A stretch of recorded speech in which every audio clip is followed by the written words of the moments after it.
Nous devons comprendre que la foi, c'est le repos. Au commencement de la vie de la foi est un combat.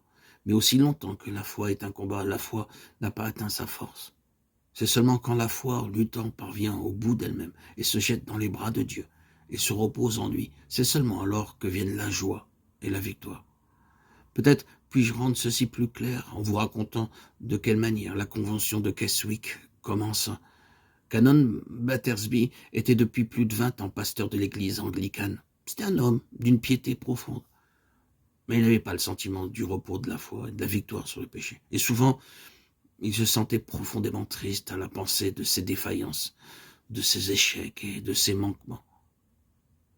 Quand il entendit parler de la possibilité de la victoire, il sentit que c'était là une chose désirable, mais il éprouvait le sentiment qu'il ne pouvait y parvenir. Il eut l'occasion d'entendre un message sur ce sujet, repos et foi, d'après l'histoire de l'officier qui vint de Capharnaüm à Cana pour demander à Jésus de guérir son enfant.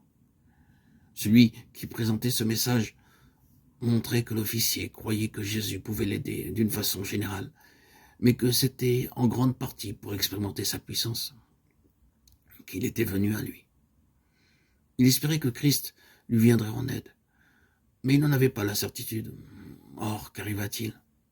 Quand Christ lui dit « Va, ton fils vit », cet homme crut à la parole de Dieu. Il se reposa sur cette assurance. Il n'avait pas de preuve de la guérison de l'enfant, et il avait un voyage de 7 heures à faire pour revenir à Capharnaüm.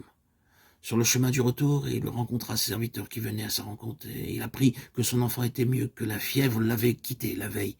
Alors même où Jésus lui avait donné l'assurance de la guérison de l'enfant, ce père s'était appuyé sur la parole de Jésus. Il était descendu à Capharnaüm et avait trouvé son enfant guéri. Il loua Dieu et devint avec toute sa maison un croyant et un disciple de Jésus. Oh, mes amis, mes chers amis, frères et sœurs bien-aimés en Christ, ceci est la véritable foi. Quand Dieu vient à moi et promet de me garder, je lui dis, ta parole me suffit, gardée par la puissance de Dieu. C'est là la foi, c'est là le repos.